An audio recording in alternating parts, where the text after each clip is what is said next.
It's kind of crazy to think that almost 40 years ago, the world saw the release of Super Mario Bros. For the Nintendo Entertainment System. It got a pretty alright reception. It only saved the gaming industry and gave us a beloved franchise. No biggie. So obviously, Nintendo had to create a sequel to the beloved plumber. I mean, it'd be pretty stupid not to give it a sequel at that point. So 3 years later, the world saw the release of Super Mario Bros. 2. It also received a good reputation, and life went on. Except that's not the entire story. To this day, people have been debating what may seem like a silly question.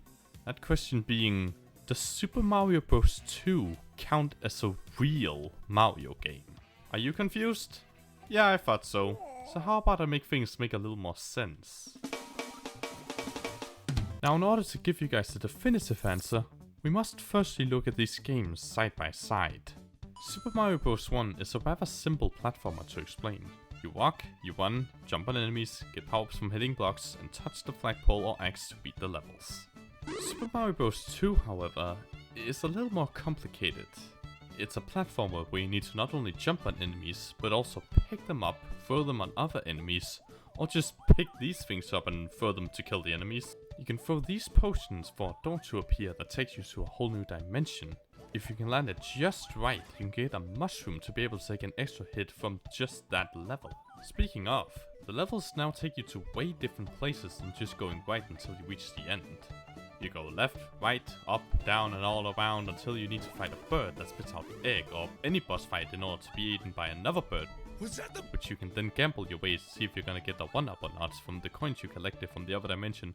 Oh yeah, did I mention that you can collect coins from the other dimension? I don't think I did. You can collect coins from the other dimension. You can collect coins from the other dimension! So yeah, you may have noticed by now that not only is there a lot more things to keep track of, but these two games are also far too different from each other. Like, the only really similarities there is from these two games is that they're platformers. Some people could feel like this may be too different from the original tone. Though can being too different discounted from being in the same series? Well, the term too different may vary from person to person, but however you think about that, it doesn't matter, because when you've made a new game or movie or show or whatever and you want to continue it, you gotta make sure to not only keep the heart of the original first one, but also make some changes and add some new stuff to make it feel fresh and exciting. It's of course not going to change the fact that if you don't like it and or think it misses the point, that you don't like it and think it misses the point, and that's totally valid. But one should be allowed to experiment with their projects, see what works and see what doesn't. Sometimes something may not fit the style of what you are going for, or a character doesn't fit the tone of something, and so you may scratch it. Though that doesn't change the fact that what happened before didn't happen before. It's still part of the history if it made it into the final project. So there you have it. Super Mario Bros. 2 counts as a real Mario game. Thank you all so much for watching. Goodbye.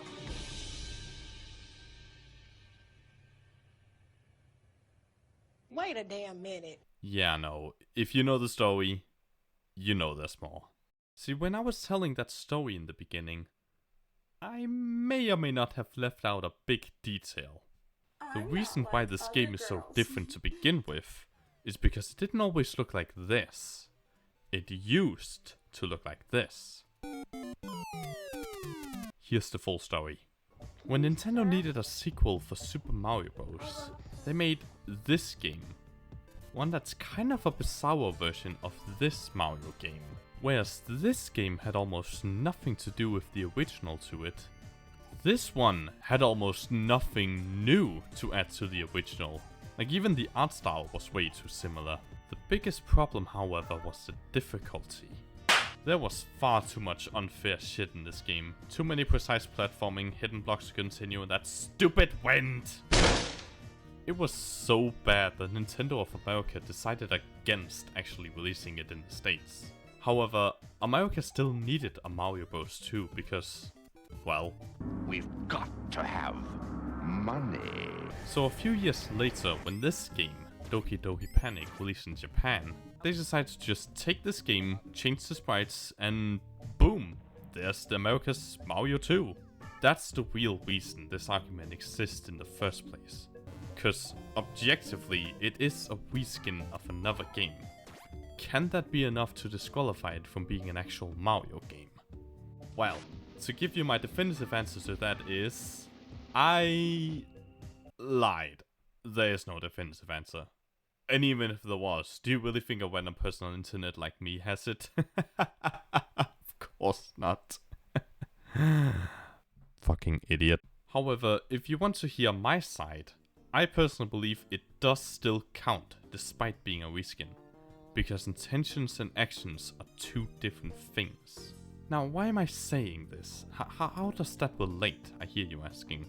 Well, this PS2 game, Devil May Cry, was originally going to be Resident Evil 4. Stay with me, this will all make sense in a minute. Since the staff members felt it was a little bit too different from the Resident Evil vibe, they decided to scrap this version from the RE franchise. But instead of just deleting this thing altogether, they decided to make it its own entity, and that's how we got DMC. Is that game suddenly not a real Devil May Cry game because it wasn't originally supposed to be that? I don't think so. Sonic RR was originally supposed to be a normal racing game that had nothing to do with Sonic in the first place. Is that game now not an actual Sonic game? And the Zelda CDI games were supposed to be fun, but yeah, all this is to say that this game may not have intended to be a Mario game. But that's what we ended up with.